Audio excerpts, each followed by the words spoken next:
በስመ አብ ወወልድ ወመንፈስ ቅዱስ አሃዱ አምላክ አሜን።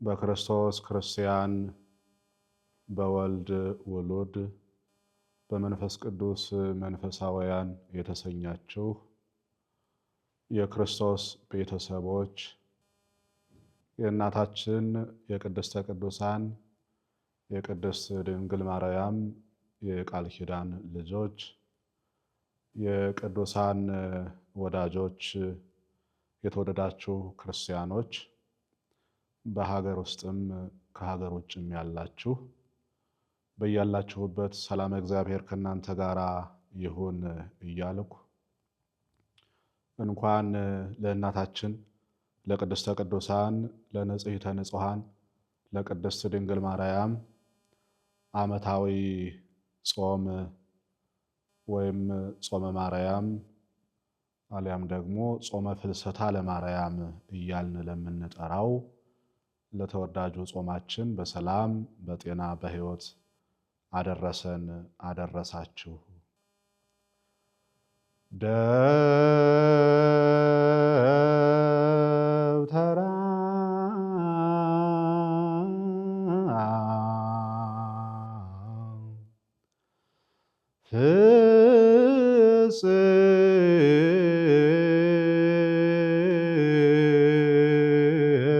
ፍጽምት ዘጳውሊ ፈለሰ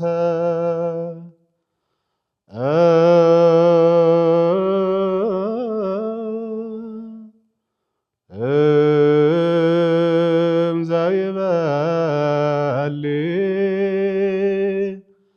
ሀበ ኢይበው ደብተራ ፍጽምት ዘጳውሊ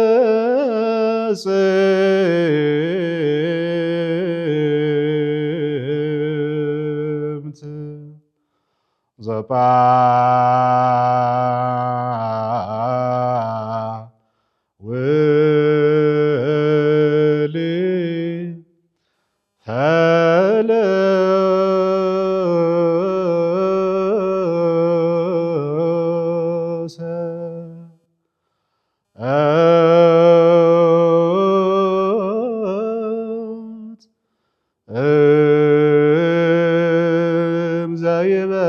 እምዘይበሊ ሀበ ኢይበው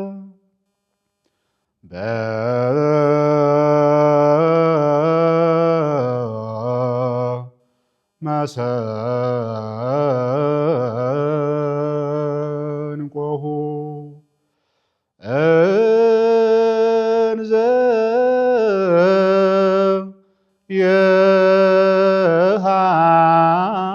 የሃሊ ዳዊት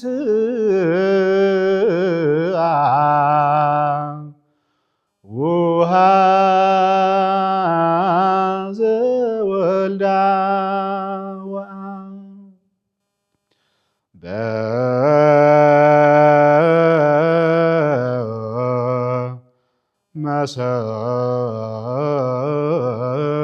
በመሰንቆሁ እንዘ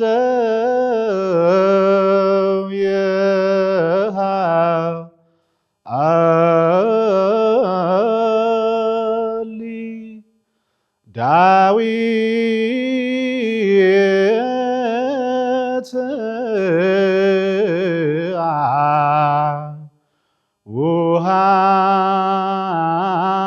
ዘወልዳ ደብተራ ፍጽምት ዘጳውሊ ፈለሰት እምዘይበሊ ሀበ ኢይበሊ የጳውሎስ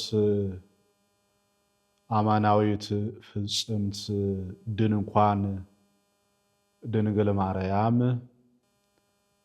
ፈለሰት እምዘይበሊ ሀበ ኢይበሊ ከሚያልፈው ወደማያልፈው ከሚጠፋው ወደማይጠፋው ውጣ ውረድ ድካም ከበዛበት ውጣ ውረድ ድካም ወደሌለበት መከራንና ደስታን እያፈራረቀ ከሚጋብዝ ዓለም መከራ ወደሌለበት ደስታ ወደ ሞላበት ዓለም ፈለሰት ሄደች፣ አረገች፣ ተነሳች። በመሰንቆሁ እንዘ ያሃሊ ዳዊት አቡሃ ዘወልዳ ወአሊ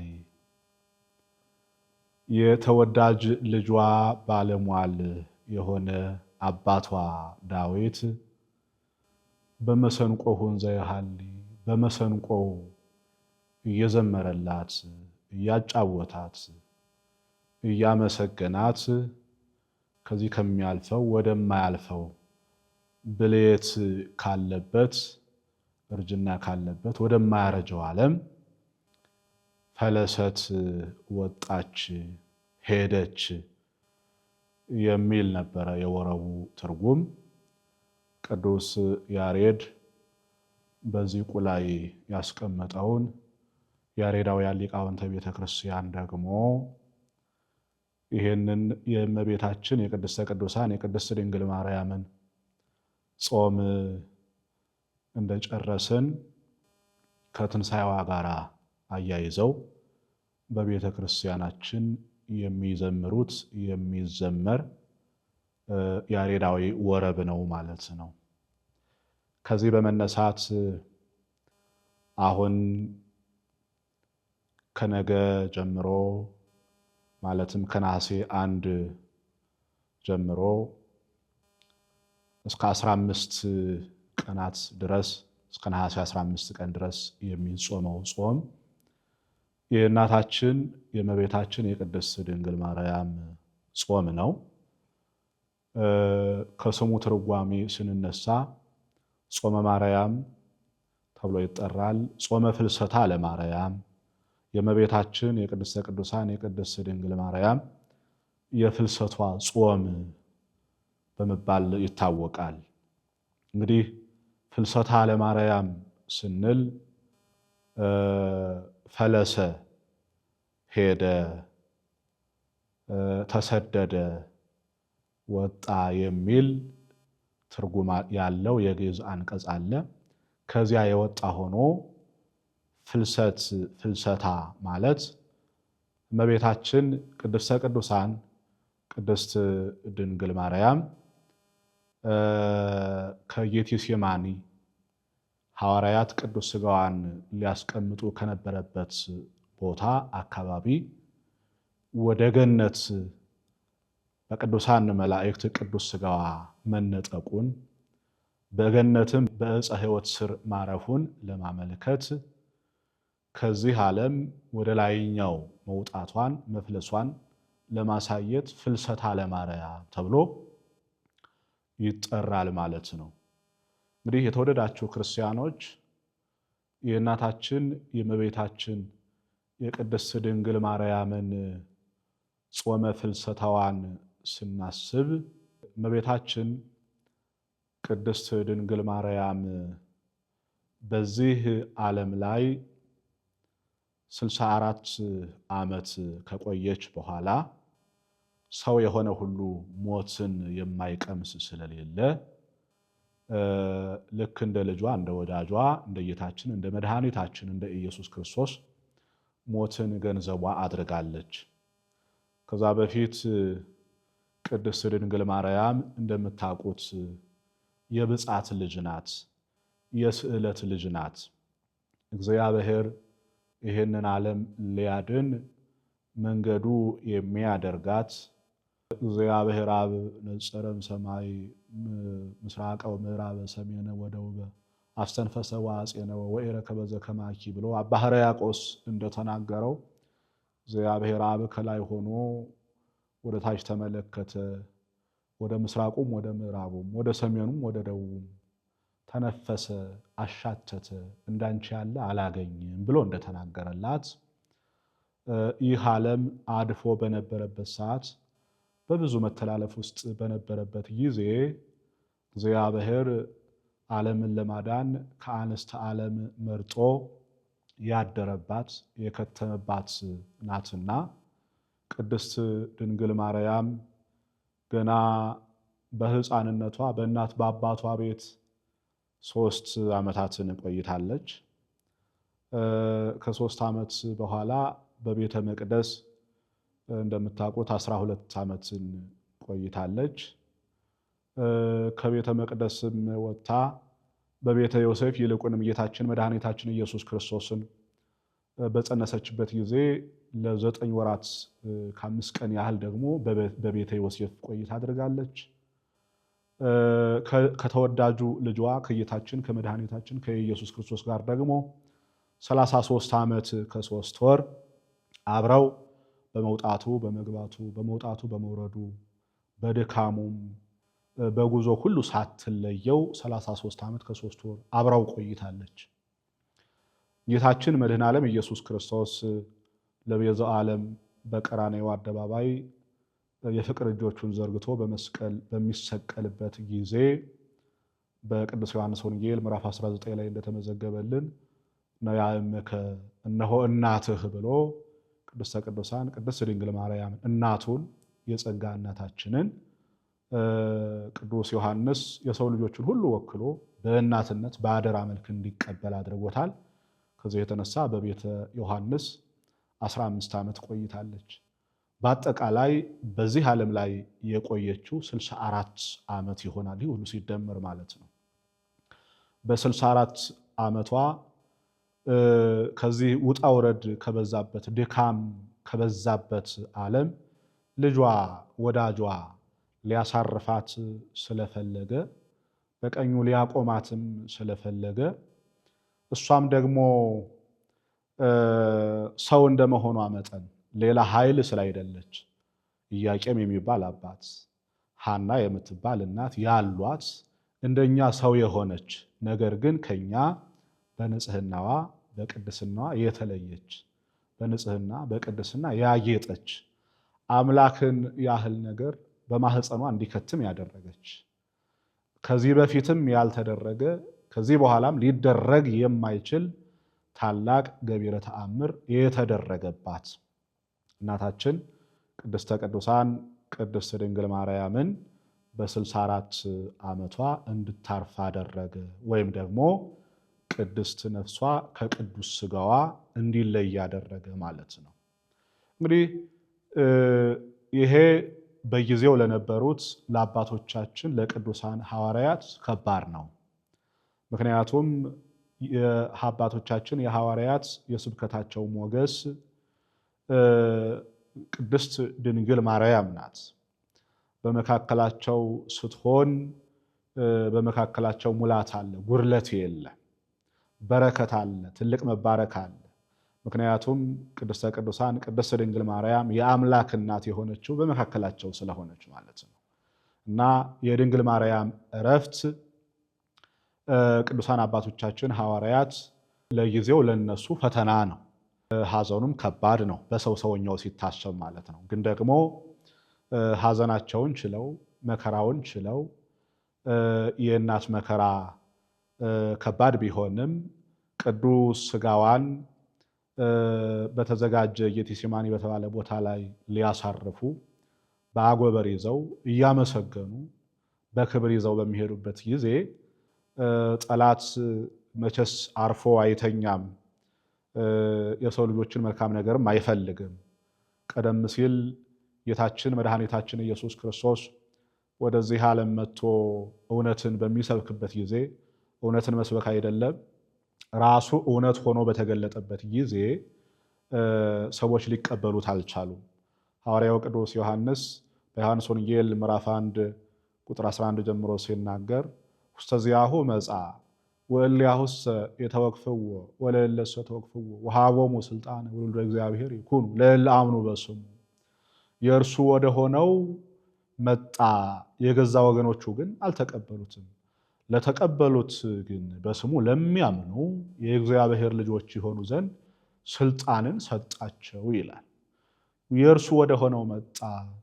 ኪዳኑን ወደ ሰጣቸው የኪዳኑ ባለቤት የቀደመው ኪዳን ባለቤት ወደ ሆኑት ወደ አይሁድ መጥቶ ነበረ። ለነሱ መድኃኒታቸው ሆኖ መጥቶ ነበር፣ ተገልጦ ነበር። ነገር ግን እውነተኛው መድኃኒት አልፈለጉም፣ ሊቀበሉ አልቻሉም።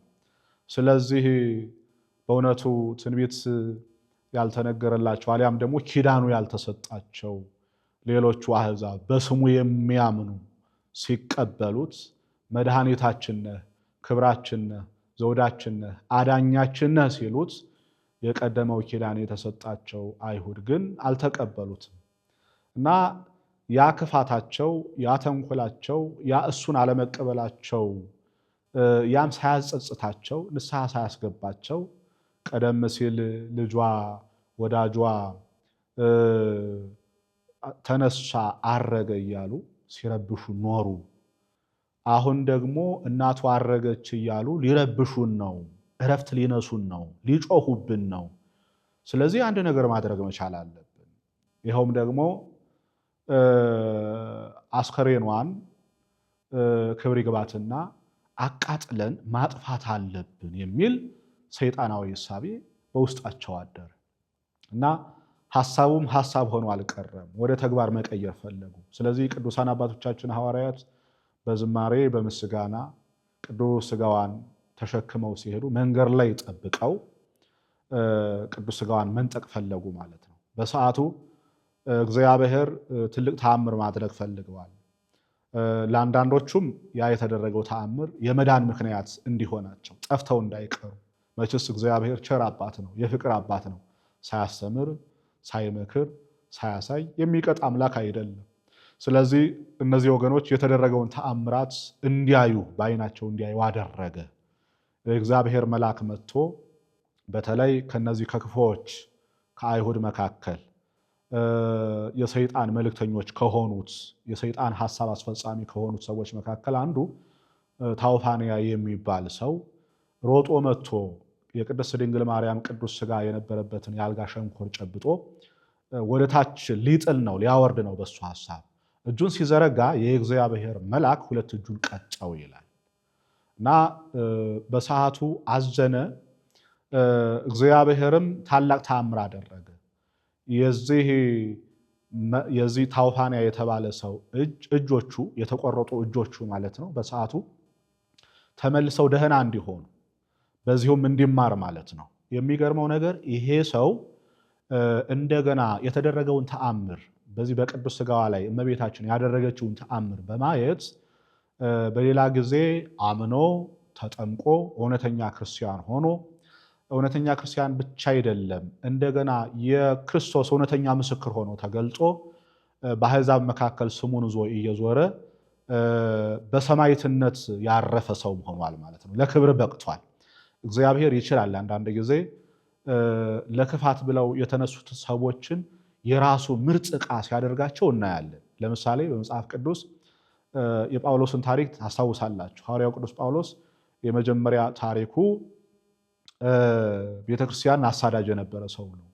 ክርስቲያኖችን በዋሉበት እንዳይውሉ የሚያደርግ ባደሩበት እንዳያድሩ የሚያደርግ ሰው ነበረ።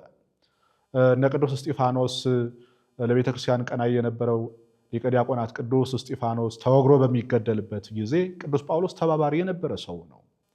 እርግጥ ነው ይህንን ያደርግ የነበረው የኦሪትን ሕግ ጠንቅቆ ያውቅ ስለነበረ ለኦሪቱ ሕግ ጠበቃ ነኝ ብሎ ያስብም ስለነበረ ነው። እግዚአብሔርን በዚህ ልክ ያገለገልኩ መስሎም ይሰማውም ስለነበረ ነው።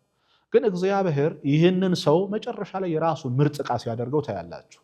በሐዋርያት ሥራ ምዕራፍ 9 ላይ ከምዕራፍ 9 ጀምሮ እንደተመዘገበው ማለት ነው። እግዚአብሔር በመብረቅ ብልጭታ አማካኝነት በደማስቆ አካባቢ ወደሱ ሲመልሰው ቀደም ሲል ቤተክርስቲያን ለማሳደድ ክርስቲያኖችን ለማሳደድ ይንቀሳቀስ የነበረበትን ጉዞውን ገጥቶ እንደገና ለወንጌል አገልግሎት ይልቁንም እንዲያውም ከሌሎቹ የበጉ ሐዋርያት ከተሰኙት ይልቅ በብዙ እንዲደክም ሆኗል ማለት ነው። እሱ ራሱ በግልጽ እንደተናገረው ከሌሎች ይልቅ ደከምኩ ብሎ እንደተናገረው ማለት ነው። ረጃጅም ሐዋርያዊ የወንጌል ጉዞዎችን አድርጓል። ብዙ ጊዜ ስለ ወንጌል ታስሯል። ብዙ ጊዜ ስለ ክርስቶስ ታስሯል። የክርስቶስ እስረኛ ብሎ ራሱን ይገልጥ ነበረ። በዘመኑ የነበረው እስር ቤት ደግሞ እንደምታውቁት ቀላል እስር ቤት አይደለም። በተለይ ሮማውያን በክርስቶስ ክርስቲያን የሆኑትንና ሐዋርያ የሆኑትን ሰዎች የሚያሰቃዩበት መንገድ የተለየ ነበር። እስር ቤቶቻቸው ጨለማ በረዶ የሚፈላበት ነበረ። ሐዋርያው ቅዱስ ጳውሎስ በእነዚህ እስር ቤቶች እንኳን ቢጋዝም ብዕሩ ያልነጠፈበት በእስር ቤት ሆኖ ከሱ ስቃይ ከሱ በጨለማ መታሰር የሌሎች መታሰር ያንገበግበው የነበረ ለመንጋው ይገዳው የነበረ ሐዋርያ ነው ቅዱስ ጳውሎስ እና የቅዱስ ጳውሎስና የታውፋንያ ታሪክ በእውነቱ ተመሳሳይ ነው። ለክፋት ብለው ከሄዱበት መንገድ እግዚአብሔር መንገዳቸው ለበጎ ሲያደርግ እናያለን፣ እናስተውላለን ማለት ነው። ዛሬም በቤተ ክርስቲያን ላይ የሚነሳሱ ክፉ የሚያስቡ ክርስቲያኖችን የሚያሳድዱ ወገኖች አንድ ቀን እግዚአብሔር ልባቸውን ሲያበራላቸው፣ አንድ ቀን የጨለመ ማንነታቸውን ሲያስወግድላቸው በቤተ ክርስቲያኒቱ ውስጥ አሉ ከሚባሉ ለቤተ ክርስቲያን ጠበቃንን ከሚሉ ክርስቲያኖች በበለጠ ለቤተ ክርስቲያን አገልጋይ የሚሆኑበት ክርስቶስን የሚሰብኩበት፣ የሚገልጡበት፣ የሚያስተምሩበት ለቤተ ክርስቲያን ትልቅ ተጋድሎ የሚያደርጉበት በሰማዕትነትም የሚያልፉበት ሰዓትና ጊዜ ይኖራል። ይሄ ተስፋችን ነው። ደግሞም ብዙዎቹም እግዚአብሔር በታምራት እንደዚህ ስለሚያደርጋቸው ማለት ነው እና በየዘመኑ እንዲህ አይነት ታሪኮች ይፈጸማሉ። ሰዎች እግዚአብሔርን ያመለክን እግዚአብሔርን ያገለገልን በጎ ያደረግን መስሏቸው ክፉ ሲያደርጉ ይስተዋላሉ። ግን እግዚአብሔር ደግሞ እንደገና መልሶ በበጎ ጎዳና ከዚያ ከክፋታቸው ተመልሰው ወደ በጎ ሕሊና ሲመጡ መልካም ስራ ሲሰሩ ይታያል። በቀኙ የተሰቀለውን ወንበዴም ታስታውሳላችሁ። እጅግ ሲበዛ ወንበዴ የነበረ ቋንጃ ይቆርጥ የነበረ ሰዎቹን ያሳደድ የነበረ ይዘርፍ ይቀማ የነበረ ወንበዴ ነው። ግን እግዚአብሔር አሰበው። ባልበዛ ሰዓት ብዙ ጊዜም አልወሰደበትም። በ11ኛው ሰዓት ያችን የነበረችውን ቅጽበት ተጠቀመባት። ተዘከረኒ እግዚኦ በውስተ መንግሥትከ ማለት ነው። በሰዓቱ የተፈጸሙትን ተአምራት ልዩ ልዩ ነገሮችን የፀሐይ መጨለም፣ የጨረቃን ደም መሆን፣ የከዋክብትን መርገፍ በመመልከት ይህማ የእግዚአብሔር ልጅ ነው ብሎ ተመልክቶ ዕለቱን አመነ ይላል። ጊዜ አላጠፋም። በክርስትና ሕይወት ጊዜን አለማጥፋት፣ ጊዜን መጠቀም። ምክንያቱም ነገ ሌላ ጊዜ ስለሆነ ነገ ሊሆን የሚችለው ስለማይታወቅ ማለት ነው እና ታውፋንያ ጊዜውን ተጠቀመ። ወዲያውም አምኖ በሌላ ጊዜ ማለት ነው በሰማዕትነት እንዳረፈ ታሪኩ ይነግረናል። እንግዲህ በዚህ ሰዓት የተወደዳችሁ ክርስቲያኖች የተፈጸመው ነገር ምንድን ነው? በታውፋንያ ላይ እግዚአብሔር ታምሩን ከገለጠ በኋላ በቅዱሳን መላእክት የእመቤታችን ቅዱስ ሥጋ ከቅዱስ ዮሐንስ የጌታ ወዳጅ ከተሰኘው ጌታ የወደው የነበረ ከተባለው ከወልደ ነጎድጓድ ከተባለው ከቅዱስ ዮሐንስ ጋራ ወደ ገነት በዕፀ ሕይወት ስር እንዲያርፍ ተደረገ ማለት ነው። ምን? የእመቤታችን ቅዱስ ሥጋ ማለት ነው። በዕፀ ሕይወት ስር እንዲያርፍ አደረገ። እንግዲህ እግዚአብሔር ይህንን ያደረገውም ዝም ብሎ አይደለም። መቼስ በክርስትና እያንዳንዱ ክንውን እንዲሁ በዘፈቀደ የሚከናወን ነገር አይደለም። ፈቃደ እግዚአብሔር ያለበት፣ የእግዚአብሔር እጅ ያለበት ብዙ ታሪካዊ ሁነቶችን አመላካች የሆኑ ነገሮች ነው የሚፈጸሙት። ማለትም በዕፀ ሕይወት ስር ለምን የእመቤታችን ቅዱስ ሥጋ አረፈ ብለን ስንናገር በገነት ከሚታወቁ እጽዋት መካከል በተለይም ለአዳም ከተነገሩት ማለት ነው አዳም እንዲበላ እንዲጠጣ የተነገረው የዛፍ ክፍሎች አሉ፣ ፍራፍሬዎች አሉ። እንደገና ደግሞ አትብላ የተባለው ደግሞ ዕፅ አለ፣ ዕፀ በለስ ማለት ነው። ብላም አትብላም የተባለው ደግሞ ዕፀ ሕይወት የሚባል ዕፅ ደግሞ አለ። እንግዲህ አዳም እዚህም ሳይደርስ ዕፀ በለስን በመብላት ያልታዘዘውን በመፈጸም ታዛዥነትን በማጥፋት የጾም ሕግንን በመሻር እንግዲህ የመጀመሪያ የጾም ሕግ የሚባለው ለአዳም የተሰጠው ነው፣ አትብላ የሚለው ማለት ነው። ይህን በበላህ ቀን የሞት ሞትን ትሞታለህ የሚል ማለት ነው። ዋናው ቁም ነገር ከእህልከዋ ጋራ ከሚበላ ከሚጠጣ ነገር ጋራ መያያዙ ብቻ አይደለም፣ ታዛዥነትን መግለጥ ነው ዋናው ዓላማው። እኛም ዛሬ ስንጾም ስንጸልይ ዋናው የጾሙ የጸሎት መገለጫ መታዘዛችን ነው። ፈቃደ ስጋችንን ለፈቃደ ነፍሳችን ማስገዛታችን ማለት ነው። በሰዓቱ አዳም ያቃተው ነገር ይሄ ነው። የታዘዘውን አልፈጸመም። መታዘዝ አቃተው፣ ታዛዥ አልሆነም። የገዥነትና የተገዥነት የሆነችው ምልክት አጠፋ፣ ዕፀ በለስን በላ። ስለዚህ የደስታ ጊዜው በገነት ከ7 ዓመታት በላይ እንዳይዘልቅ ሆነ ማለት ነው። ከገነት ተባረረ። በዚህ የተነሳ ወደዚህ ወደ ዕፀ ሕይወት የሚወስደው መንገድም በቅዱሳን መላእክት በምትንበለበል ሰይፍ በኪሩብ ሰይፍ ተጠበቀች ማለት ነው። ጨርሶም አዳም ከገነት እንዲወጣ ተደረገ ማለት ነው። ነገር ግን አዳም ይህን ዕፀ በለስን ባይበላ ኖሮ 1000 ዓመት ተቀምጦ ዕፀ ሕይወትን በልቶ ታድሶ ወደ መንግሥተ ሰማያት ሽግግር ያደርግ እንደነበረ ቅዱሳት መጻሕፍት ይነግሩናል። ነገር ግን አዳም በመሳሳቱ በመውደቁ የተነሳ ወደዚህም ሳይደርስ ቀረ ማለት ነው። በዕፀ ሕይወትም ሳይታደስ ቀረ ማለት ነው። አሁን እግዚአብሔር የእመቤታችንን ቅዱስ ሥጋ በዕፀ ሕይወት ስር እንዲያርፍ ሲያደርግ በዚያች በዕጿ ወይም በዕፀ ሕይወት መታደስ ባትችልም ዕፀ ሕይወት በተሰኘችው በቅድስተ ቅዱሳን በቅድስት ድንግል ማርያም ያንተ መታደስ ይሆናል። ከሷ በተገኘው ዕፀ ሕይወት ተብሎ በተጠራው በኢየሱስ ክርስቶስ በልጇ መታደስ ይሆንልሃል። ታድሰም ወደ ቀደመ ክብርህ ትመለሳለህ። የኢየሱስ ክርስቶስ ቅዱስ ሥጋ ክቡር ደም ማዕድ ሆኖ በተዘጋጀበት በቅዱስ መስቀሉ ትመለሳለህ ሲል፣ ምክንያቱም ቅዱስ መስቀሉ ዕፀ ሕይወት ይባላል። የክርስቶስ ቅዱስ ሥጋ ክቡር ደምም በራሱ ዕፀ ሕይወት ይባላል። ዛሬም ይህንን ዕፀ ሕይወት በልተን ወደ ገነት ወደ መንግሥተ ሰማያትም ሽግግር እንደምናደርግ ተስፋ አለን ማለት ነው ለእኛ ለክርስቲያኖች። ለዚህ ነው ቅዱስ ኤፍሬም ውዳሴ ማርያም በተሰኘው መንፈሳዊ ድርሰቱ ላይ ከፈለነ ንብላ እምዕፀ ሕይወት፣ ዕፀ ሕይወት ከተሰኘው የክርስቶስ ቅዱስ ሥጋና ክቡር ደም እንበላ ዘንድ አደለን ይላል። ስለዚህ የቅድስተ ቅዱሳን የቅድስት ድንግል ማርያም ቅዱስ ሥጋ በዕፀ ሕይወት ስር ሲያርፍ ለአዳም በቀደመው ዕፀ ሕይወት እንኳን መታደስ ባይሆንልህም በአማናዊቷ ዕፀ ሕይወት ለአንተ መታደስ ይሆንልሃል የሚል መልእክት ለማስተላለፍ ይህ ሁነት ተፈጸመ ማለት ነው። እንግዲህ አባቶቻችን ሐዋርያት ከዚህ በመነሳት መንፈሳዊ ቅናት አደረባቸው። ለምን መንፈሳዊ ቅናት አደረባቸው ካልን በሰዓቱ የእመቤታችን ቅዱስ ሥጋ ከቅዱስ ዮሐንስ ጋር ተገልጦ ነው ወደ ዕፀ ሕይወት ወይም ወደ ገነት የተሸጋገረው ከነሱ ተሰውሮ ማለት ነው። ይሄ ደግሞ በቅዱስ ዮሐንስ ተነግሯቸዋል። ስለዚህ ለቅዱስ ዮሐንስ የተገለጠው ይሄ ምስጢር ለእኛ እንዴት አልተገለጠም በሚል መንፈሳዊ ቅናት አድሮባቸው ነሐሴ 1 ማለት ነው ሱባኤ ገቡ፣ ጾም ጀመሩ። ሱባኤ ማለት በነገራችን ላይ 7 ማለት ነው፣ ወይም 7 ቀን እንደማለት ነው።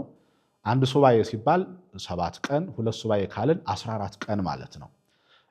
እንዲሁ እገሌ ሱባኤ ገባ፣ ሱባኤው ገብቷል፣ አንድ ሱባኤ 2 ሱባኤ ወደ ገዳም ሄጄ መቆየት አለብኝ፣ አንድ ሱባኤ ጸበል እጠመቃለሁ ብለን ስንናገር እኛ ሰዎች ፕሮግራም የምናደርገው ነው፣ መርሃ ግብር የምናስይዘው ከዚህ ቀን እስከዚህ ቀን ድረስ ከሰው ሳልገናኝ ከሰው ርቄ የላመ የጣመም ነገር ምግብ ትቼ እግዚአብሔርን እሱን አመልካለሁ፣ እጸልያለሁ፣ ከእሱ ጋር ብቻ አነጋገራለሁ፣ የጥሞና ጊዜ ይኖረኛል የምንለው ነው ሱባኤ የሚባለው። አንድ ሱባኤ 7 ቀን፣ 2 ሱባኤ 14 ቀን፣ ከዚያም በላይ ብዙ ሱባኤዎች ሊኖሩ ይችላሉ።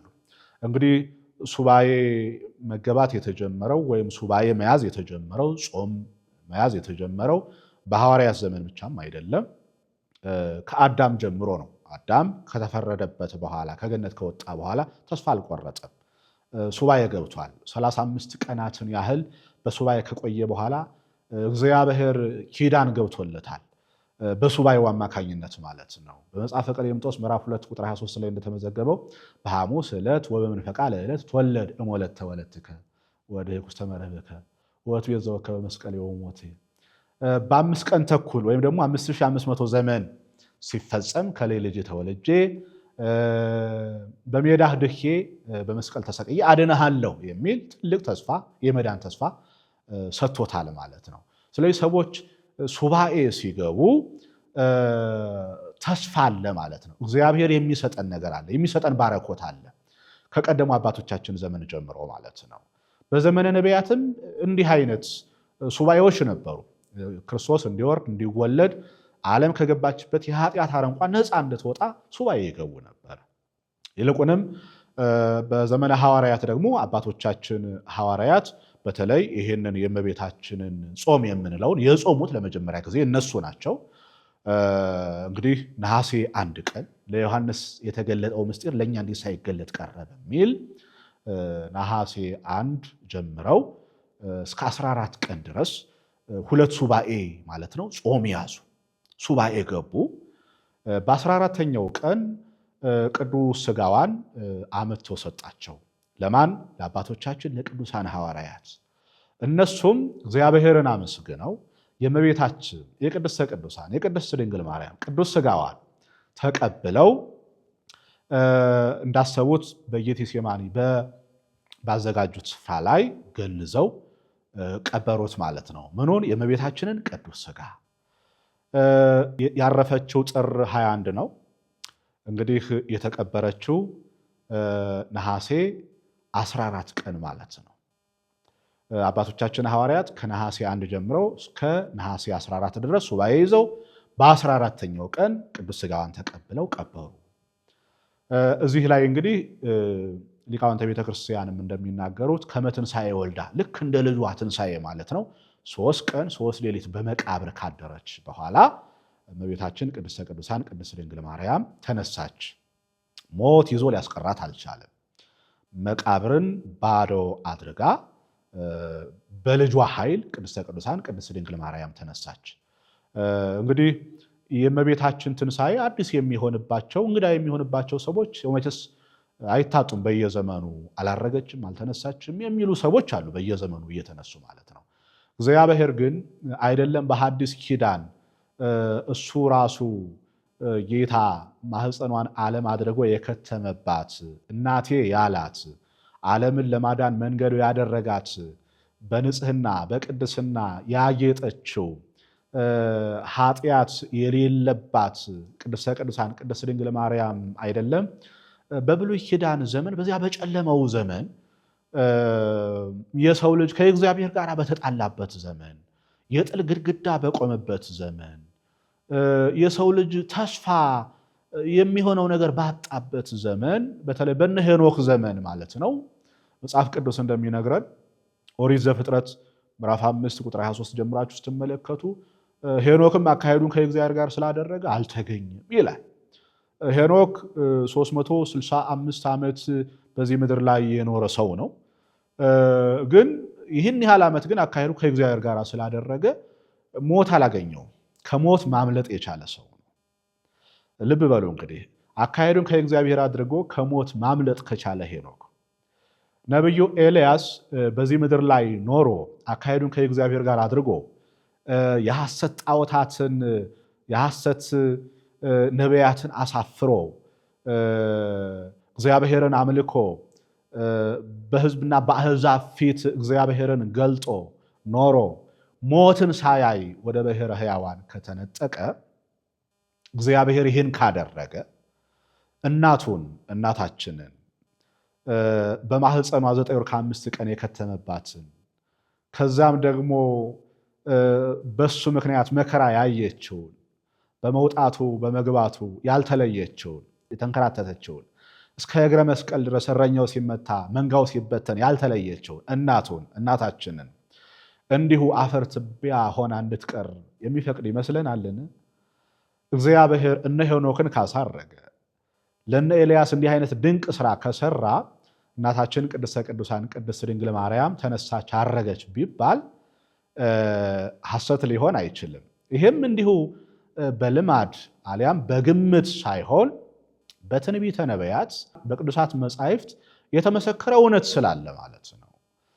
ነቢዩ እስራኤል ቅዱስ ዳዊት በመዝሙሩ መዝሙር 131 ቁጥር 8 ጀምሮ ስትመለከቱ ተንሥእ እግዚኦ ውስተ ዕረፍትከ አንተ ወታቦተ መቅደስከ፣ አቤቱ ወደ ዕረፍትህ ተነስ አንተና የመቅደስህ ታቦት በማለት የሱን ትንሣኤና የእናቱን ትንሣኤ በማስተባበር ሲናገር እናየዋለን።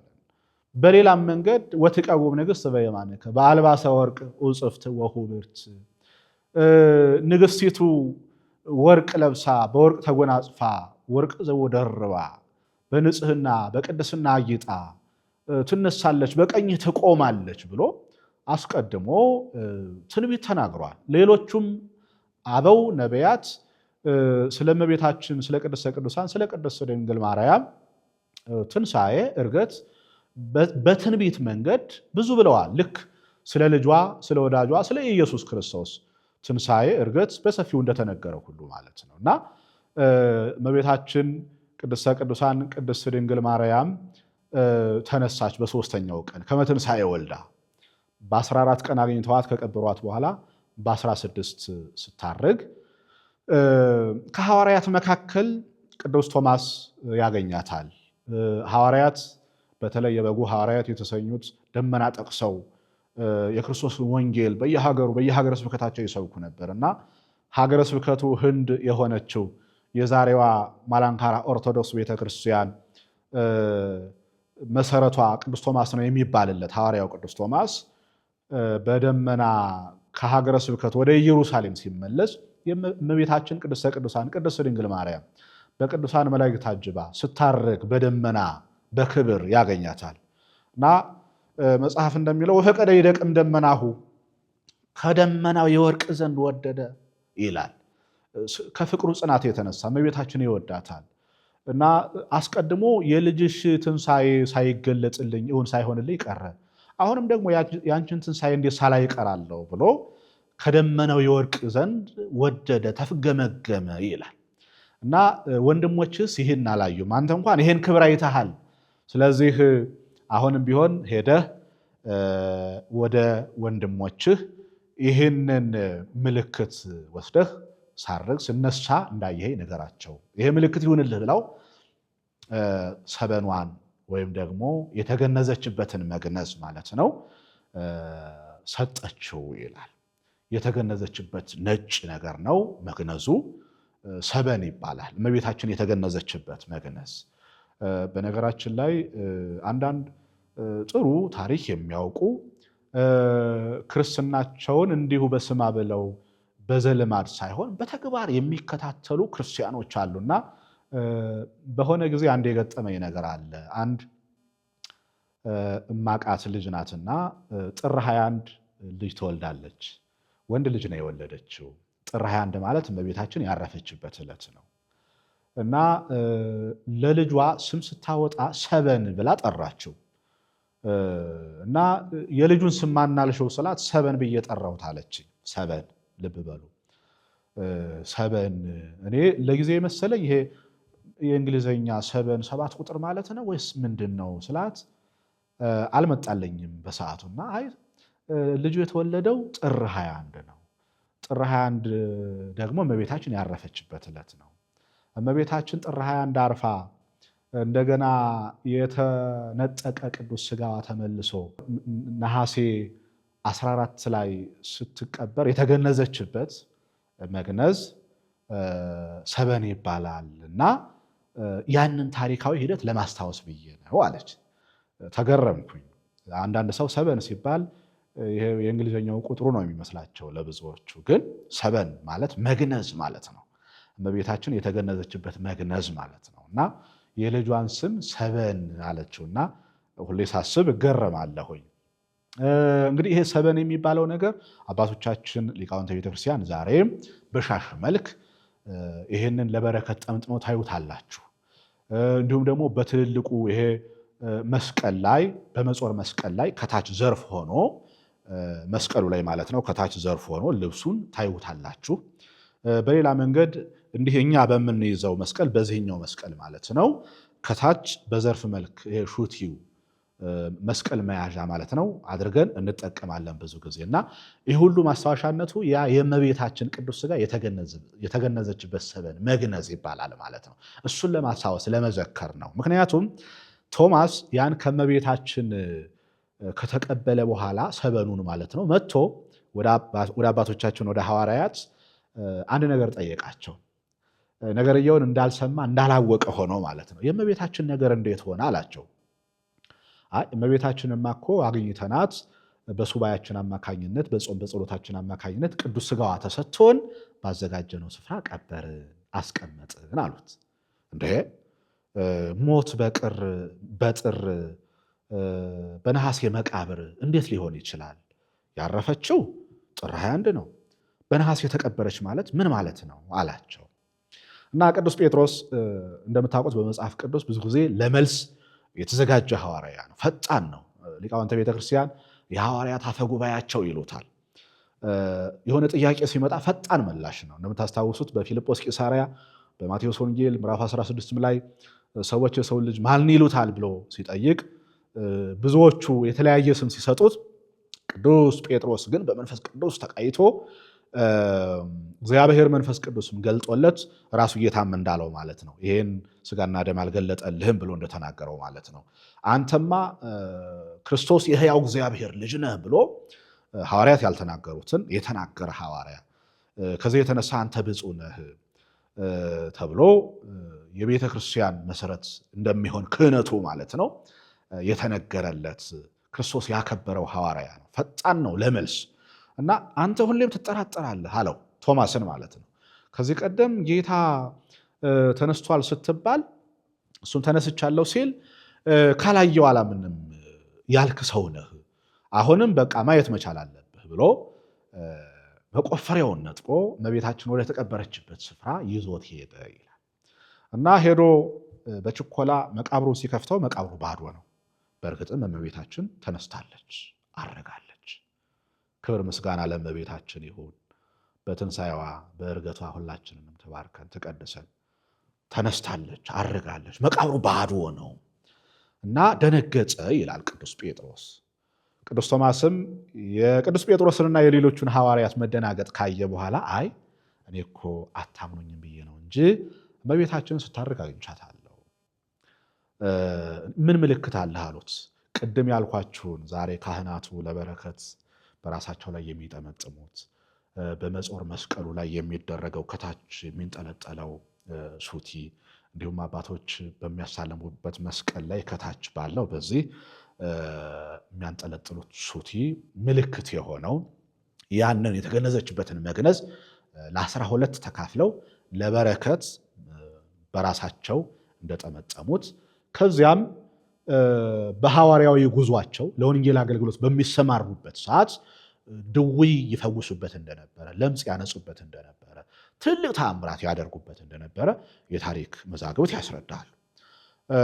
ስለዚህ አባቶቻችን ሐዋርያት አሁንም ያ መንፈሳዊ ቅናት አለ። በነገራችን ላይ አባቶቻችን ሐዋርያት ቅዱሳን አበው በአጠቃላይ ስጋዊ ቅናት የላቸውም እንጂ በመንፈሳዊ ቅናት የተሞሉ ናቸው። ለወንድማቸው አንድ ትልቅ ምስጢር ተገልጦለት ከሆነ እግዚአብሔር እንዲህ አይነቱን ምስጢር እኔም ሱባኤ ገብቼ ጾሜ ጸልዬ ሊገለጥልኝ ይገባል የሚል መንፈሳዊ ቅናት አላቸው። መንፈሳዊ ቅናት ለእያንዳንዳቸው ክርስቲያኖችም የሚመከር ነው።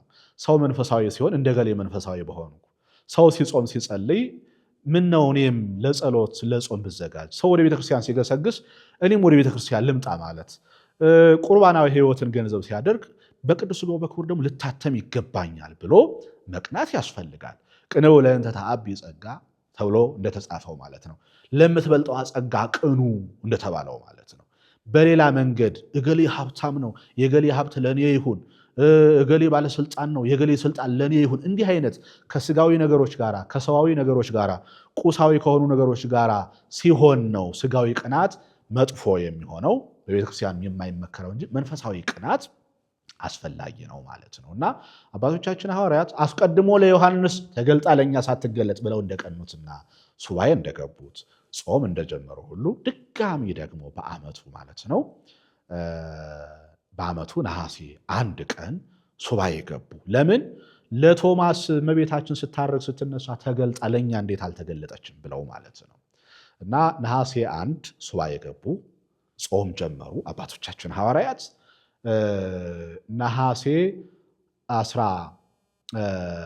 16 ቅዱስ ሥጋዋን እመቤታችን ማለት ነው ያረገችው የተነሳቸው ቅድስተ ቅዱሳን ቅድስት ድንግል ማርያምን ጌታ ይዞ መጥቶ ከቅዱሳን መላእክት ጋር ከቅዱሳን አበው ጋር ቅዱሳን ሐዋርያትን በተለይም ደግሞ ከቅዱሳን ሐዋርያት መካከል ቅዱስ ጴጥሮስን ተራዳኢ ካህን አድርጎ ቅዱስ እስጢፋኖስን ደግሞ ሥራይ ዲያቆን አድርጎ ቅዱስ ሥጋውን ክቡር ደሙን እመቤታችን መንበር አድርጎ አቀብሏቸዋል። ቅዱስ ሥጋውን ክቡር ደሙን ካቀበላቸው በኋላ እመቤታችንንም ካሳያቸው በኋላ ከልጇ ከተወደደ ልጇ ጋር ልክ በሉቃስ ወንጌል ምዕራፍ 24 ላይ እንደተመዘገበው እስከ ቢታንያም አወጣቸው፣ እጆቹንም አንስቶ ባረካቸው፣ ሲባርካቸውም ወደ ላይ ከፍ ከፍ አለ ተብሎ እንደተመዘገበው እንደዚሁ በሐዋርያት ሥራ ምዕራፍ 1 ላይ ወደ ላይ ሲወጣ ወንዘ ይባርኮሙ ይትረሐቆሙ እየባረካቸው ሲያርግ ለዓይናቸው ይርቃቸው እንደነበረ ሁሉ አሁንም ቅዱስ ሥጋውን ክቡር ደሙን ካቀበላቸው በኋላ እናታችን ቅድስተ ቅዱሳን ቅድስት ድንግል ማርያም ከተወደደው ልጇ ጋራ ከልጇ ጋራ ስታርግ ሐዋርያት አይተዋል። ይህንን በየዘመኑ የተነሱ ሐዋርያን አበው በታሪክ መድብላቸው አስቀምጠውታል። ታሪኩን ማለት ነው። እንደምታውቁት ኦርቶዶክሳዊ ተዋሕዶ ቤተክርስቲያን መሰረቷ መጽሐፍ ቅዱስ ነው። ከዛ ባለፈ ደግሞ አባቶቻችን ሐዋርያት የጻፏቸው የታሪክ መጻሕፍቶች፣ የሥርዓት መጻሕፍቶች አሉ። ሐዋርያን አበው እያልን ከዛም 318ቱ ሊቃውንተ ቤተክርስቲያን የምንላቸው እነሱን ተከትለው የተነሱ ሁሉ አበው በየዘመናቸው ከአባቶች የተቀበሉትን በትውፊት ታሪክ እኛ ላይ አድርሰውታል ማለት ነው። ስለዚህ ይህ አማናዊ ታሪክ በኢትዮጵያ ኦርቶዶክስ ተዋሕዶ ቤተክርስቲያን ብቻም ሳይሆን በተለይ ይሄ ጾመ ፍልሰታ ለማርያም በተለያዩ አሃት አብያተ ክርስቲያናት ጾሙ ታሳቢ ይደረጋል ማለት ነው። ጾሙ ይጾማል። በጾመ ማርያምን ከኛ ጋር የሚመሳሰሉ አሃት አብያተ ክርስቲያናት የምንላቸው ምስራቃውያኑ ማለት ነው ይህን ጾም ታሳቢ አድርገው ይጾሙታል። በእኛ በኢትዮጵያ ኦርቶዶክስ ተዋሕዶ ቤተክርስቲያን ደግሞ ከሌሎቹ ማለትም ከሰባቱ አጽዋማት መካከል ለየት ያለ ጾም ነው። እውነት ለመናገር ለየት የሚለው ይህን የእመቤታችን የቅድስት ድንግል ማርያምን ጾም ስናስታውስ የመጀመሪያው በሕፃናት ሳይቀር በፍቅር የሚጾም ጾም መሆኑ ነው። እንግዲህ ክረምት ነው ያለንበት ወቅት፣ ትምህርት ቤቶች የሚዘጉበት ነው። ሕፃናት ተማሪዎች ልጆቻችን እረፍት ላይ የሚሆኑበት ሰዓት ነው፣ ከአንዳንድ የማጠናከሪያ ትምህርቶች ውጭ ማለት ነው። እና ይህንን ጾመ ማርያምን በፍቅር የሚጠብቁት ጾም ነው። ከልጅ እስከ አዋቂ ድረስ ሁሉም ወደ ቤተክርስቲያን የሚገሰግስበት ትልቅ በረከትን የሚሻማበት ጊዜ ነው። በዚህ ወቅት ብዙ ማህበራዊ መስተጋብሮች ሁሉ የሚፈጠሩበት ጾም ነው። እውነት ለመናገር ብዙ ግንኙነቶች የሚፈጠሩበት ጾም፣ አንዱ ለአንዱ የሚጸልይበት ጾም፣ ሱባኤ የሚገባበት ጾም። እንዲያው ዛሬ ትንሽ የሀገራችንም የሰላም ሁኔታ ትንሽ አስቸጋሪ ስለሆነ ገዳማቱም ያው ሪስክ ላይ ስላሉ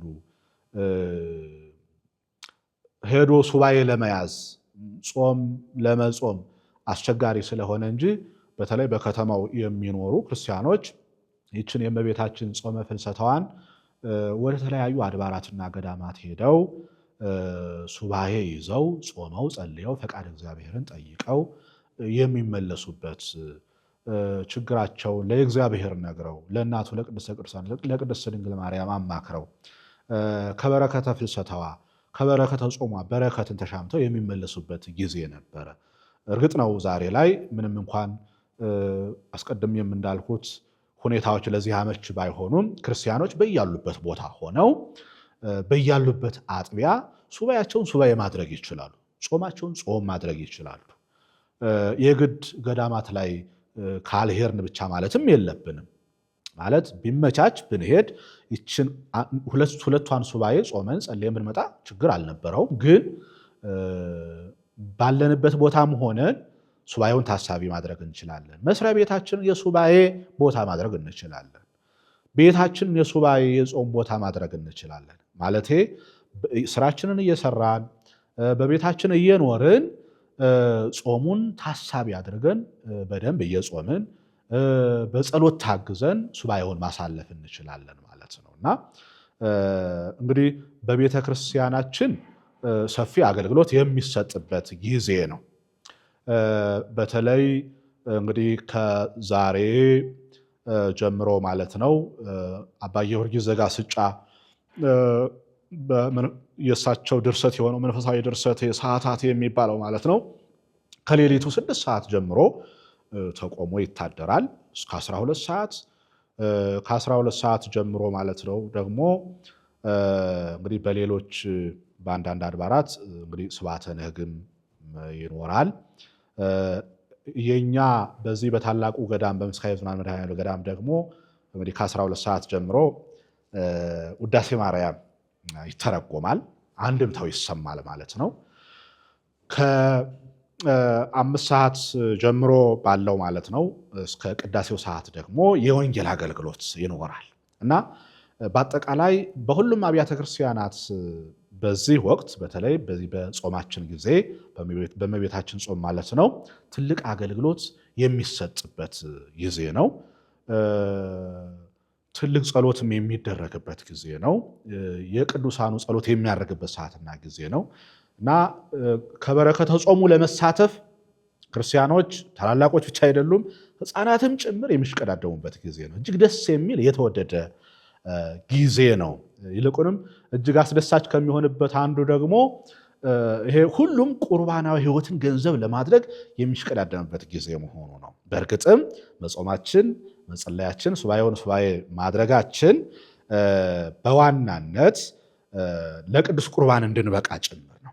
በዚህ በጾማችን ሰዓት እየጾምን እየጸለይን በየሆነ ሰዓቱ ደግሞ ቅዱስ ሥጋውን ክቡር ደሙን መቀበል ተገቢ ነው ማለት ነው። ሌላው ጾሙን ስንጾም በፍቅር ሆነን መጾም ይገባናል። ቤታችንን ሰላም አድርገን ከቤተሰብ ጋራ፣ ከጎረቤት ጋራ፣ ከአካባቢ ሰው ጋራ በፍቅር በሰላም በመኖር ጾማችን፣ ጸሎታችን በእግዚአብሔር ፊት የተወደደ መስዋዕት ሆኖ እንዲቀርብ ማለት ነው።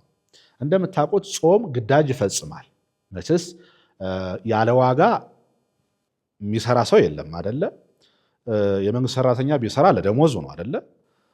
ነጋዴም ደግሞ የሚነግደው ትርፍ ለማግኘት ነው። ትርፍ ካላገኘ፣ ደሞዝ ካላገኘ ማንም ሊሰራ አይችልም። ልክ እንደዚህ ሁሉ እኛም መጾማችን፣ መጸለያችን ዋጋ ለማግኘት ነው። ያለ ዋጋ እንዲሁ ተርቦ ተጠምቶ ብቻ ለመሄድ አይደለም። ስለዚህ ጾማችን፣ ጸሎታችን ዋጋ የሚያሰጥ ልናደርገው ያስፈልጋል። ዋጋ የሚያሰጥ በንስሐ ራሳችንን አደሰ አደለ? ምክንያቱም እንዲያው በቀላል አማርኛ እናንተ ላይ አሁን ማዕድ ሲቀርብላችሁ ማዕዱ ቆንጆ ሆኖ የሚቀርብበት ትሪ መስወቡ እንዲያው የቆሸሸ ከሆነ ላይን ጥሩ እይታ የማይሰጥ ከሆነ የምግቡ መልካም መሆን ያን ያህል ውስጣችንን ክፍት አያደርገውም፣ እንድንበላ አያጓጓንም። ማቅረቢያው ትሪው መስወቡ ንጹህ መሆን አለበት። ልክ እንደዚህ ሁሉ ጾማችን፣ ጸሎታችን መስዋዕት ነው፣ በእግዚአብሔር ፊት የሚቀርብ እንደገና ተመልሶ ደግሞ ግዳጅ የሚፈጽምና ዋጋ የሚያሰጥ ማለት ነው። ያ ከሆነ ዘንድ ደግሞ ጾማችን፣ ጸሎታችን የሚቀርብበት ትሪ መስወብ ማለት እኛ ነን ማለት ነው። እኛ ደግሞ መታጠብ አለብን። ውስጣችን ንጹህ ሊሆን ይገባል። ለሕሊናችን ምንም የሚከብድ ነገር ሳይኖር ራሳችንን በንስሐ አድሰን በንስሐ ሕይወት ተመላልሰን ጾማችንን ብንጀምር፣ ጾማችንን ብንጾም እውነት ለመናገር መልስ የሚያሰጥ ጾም ይሆናል። መልስ የምናገኝበት የውስጣችን የልባችን እንቆቅልሽ የሚፈታበት ጾም ይሆናል። ይልቁንም ደግሞ በዚህ ሰዓት ጥሩ አጋጣሚ ነው። እንደምታውቁት አሁን ላይ በግለሰብ ደረጃ በማህበረሰብም እንደ ሀገርም ብዙ የከበዱ ነገሮች አሉ። የምታዩት ነገር ማለት ነው። ብዙ ምስቅልቅል የሆኑ ነገሮች አሉ። እነዚህ ነገሮች እግዚአብሔር የምህረት እጁን ልኮ መልካም እንዲያደርግልን፣ የግል ሕይወታችን እንዲያስተካክልልን፣ ሀገራችንንም ሰላም እንዲያደርግልን። ምክንያቱም የሀገር ሰላም በዋናነት የሚጠበቀው በሰራዊት ብዛት በሌላም በሰዎች ጥበብ ብቻ አይደለም። የእግዚአብሔር እጅ ያስፈልጋል። ጸሎት ለዚህ ወሳኝነት አለ። ለዚህ እኮ ነው ነቢየ እስራኤል ቅዱስ ዳዊት ሲናገር በመዝሙሩ እመእግዚአብሔር የሐነጸ ቤተ ከንቶ ይጻሙ እለ ይሐንጹ፣ እመእግዚአብሔር ያዕቀበ ሀገረ ከንቶ ይተግኡ እለ ይሄልው። እግዚአብሔር ቤትን ካልሰራ ሰሪዎች በከንቱ ይደክማሉ። እግዚአብሔር ሀገርን ካልጠበቀ ጠባቂዎች በከንቱ ይደክማሉ ይላል። ስለዚህ የእግዚአብሔር ጥበቃ የግድ ነው። የእግዚአብሔር ምሕረት የግድ ነው። የእግዚአብሔር ጠብቆት የግድ ነው። በሕይወታችን፣ በስራችን፣ በእያንዳንዱ እንቅስቃሴያችን የእግዚአብሔር እጅ ያስፈልገናል። ያ ደግሞ በጾም በጸሎት የሚሆን ነገር ነው። እንዳልኳችሁ አባቶቻችን ሱባኤ ገቡ፣ ጾሙ፣ ጸለዩ፣ የለመኑትንም ነገር አገኙ። አባቶቻችን ሐዋርያትም ከአንዴም ሁለት ጊዜ የእመቤታችንን ጾም ጾሙ፣ ጸለዩ። ምን ለማግኘት? ለቅዱስ ዮሐንስ የተገለጠው ምስጢር ለኛ የተሰወረው፣ ለቅዱስ ቶማስ የተገለጠው ምስጢር ለኛ የተሰወረው ለኛ ይገለጥልን። የእመቤታችን የቅድስተ ቅዱሳን የቅድስት ድንግል ማርያም ቅዱስ ሥጋ ይሰጠን። ጸለዩ፣ ለመኑ። እግዚአብሔር አልሰማቸው? ተሰማላቸው እንጂ። ዛሬም ብንጾም ብንጸልይ ከልብ በሆነ መንገድ ማለት ነው፣ በንስሐ በመታገዝ የማይሰማ አምላክ አይደለም። አንተ ግን ያው አንተ ነህ። ትናንትና አባቶቻችንን የሰማ እኛን የማይሰማን ይመስላችኋል? ችግሩ ከኛው ካልሆነ በስተቀር እግዚአብሔር የማያይ የማይሰማ አምላክ ሆኖ አይደለም። ጆሮን የፈጠረ አያይም ማለት እንችላለን? ዓይንንስ የፈጠረ እሱ አያይም ማለት እንችላለን? ጆሮን የፈጠረ አይሰማም ማለት ይቻላል? ያያል፣ ይሰማል። ስለዚህ የተወደዳችሁ ክርስቲያኖች ጾማችን ተለምዷዊ እንዳይሆን በቤተ ክርስቲያን ስም ላሳስባችሁ እፈልጋለሁ። በተለመደ መንገድ ብቻ መሆን መቻል የለበትም። እንዲሁ ከእህል ከውሃ መከልከልን ብቻ መሰረት ያደረገ መሆን መቻል የለበትም። ከዚያ በዘለለ ሊሆን ይገባል። መልስ የሚያሰጠው ጾም እንደዚያ ነው። እኔ የምፈልገው ጾም ይሄ ነውን ይላል። በጡጫ ለመማታት፣ እርስ በርሳችሁ ለመደባደብ፣ አንዱ አንዱን ለማሸማቀቅ የምትጾሙት ጾም ልክ በትንቢተ ኢሳይያስም እንደተገለጠው ማለት ነው። ስለዚህ ለክፋት፣ ለተንኮል፣ ለሴራ መቼስ ማንም አይጾምም። ስለዚህ ጾማችን በእግዚአብሔር ፊት የተወደደ መስዋዕት ሆኖ እንዲቀርብና መልስ እንዲያሰጥ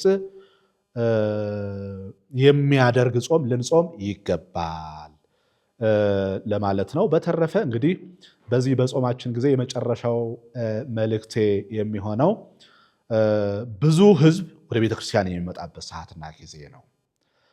በዚህ ሰዓት ሕፃናቱም፣ አዋቂዎቹም፣ ሽማግሌዎቹም ወደ ቤተክርስቲያን የሚገሰግሱበት ሰዓት ነው።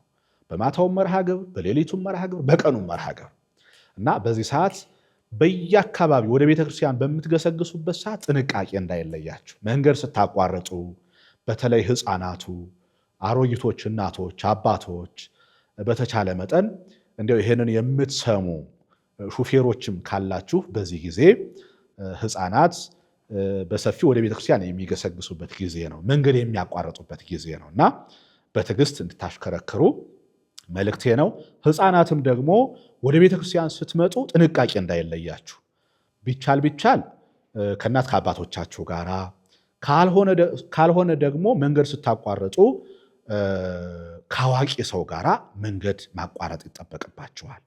ወደ ቤተክርስቲያን ከመጣችሁ ዘንድ ደግሞ መንጫጫት፣ መረበሽ፣ ሌላም ስራ አይፈቀድም። ቤተክርስቲያን የነዘህላል አሉባልታ ወሬ የሚወራበት፣ ሐሜት የሚታማበት ቦታ አይደለም። የነገር ቦታም አይደለም። የጸሎት ቦታ ነው። ቅዱሳን መላእክት የሚረቡበት ቦታ ነው። የቅዱሳኑ ጸሎት በዕጣኑ ጢስ አማካኝነት የሚያደርግበት ቦታ ነው። እግዚአብሔር ቦታውን የሚመለከተው ቦታ ነው። ቅዱስ ሥጋው ክቡር ደሙ የሚፈተትበት የሚፈስበት ቦታ ነው። የቃል ኪዳኑ ታቦት ያለበት ቦታ ነው። ስለዚህ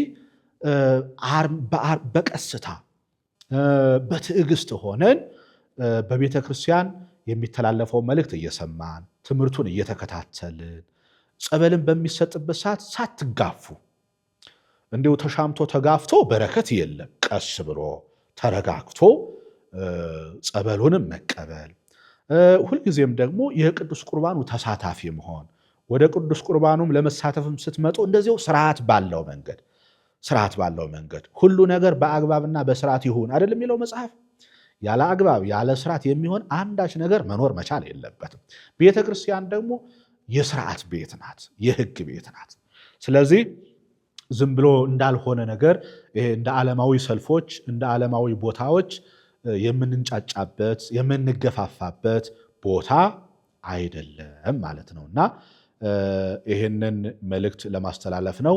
በተረፈ እንግዲህ ሱባኤውን ጾሙን የተወደደ ሱባኤ የተወደደ ጾም አድርጎ አምላካችን እግዚአብሔር ከዚህ ከጾሙም በረከት እንድናገኝ እንዲያው ተረበን ተጠምተን መሄድ ብቻም ሳይሆን በረከቱን እንዲያበዛልን የልቡናችን መልካም መሻት እንዲፈጸምልን የእናታችን የቅድስተ ቅዱሳን የቅድስት ድንግል ማርያም ረድኤቷ በረከቷ የእናትነት ፍቅሯም እንዲበዛልን ይልቁንም ይህንን ጾም በተደጋጋሚ ጾመው በረከትን ያገኙትን የልቡናቸው መልካም መሻት የተፈጸመላቸው የቅዱሳን አባቶቻችን የሐዋርያት በረከታቸው ረድኤታቸው ከሁላችን ጋር ይሁን። ሀገራችን ኢትዮጵያንን ፍጹም ሰላም ያድርግልን። ሕዝባችንንም በረድኤት በበረከት ይጎብኝልን። ከረሃብ ከጦርነት ሁሉ ይሰውረን። ይሄንን ያለንበትን ወቅት ዘመነ ክረምቱንም አምላካችን እግዚአብሔር ለበረከት ያድርግልን። የተዘሩ አዝርዕቶች አትክልቶችን ሁሉ ለፍሬ ያብቃልን። መዋዕለ ክረምቱንም አስፈጽሞ ለብርሃነ መስቀሉ በሰላም በጤና በሕይወት ያድርሰን። ለእመቤታችን ለቅድስተ ቅዱሳን ለቅድስት ድንግል ማርያም ለዕርገቷ ለትንሣኤዋ በዓል በሰላም በጤና በሕይወት ያድርሰን። በያላችሁበት መልካም ሱባኤ ይሁንላችሁ። በድጋሚ እንኳን አደረሳችሁ።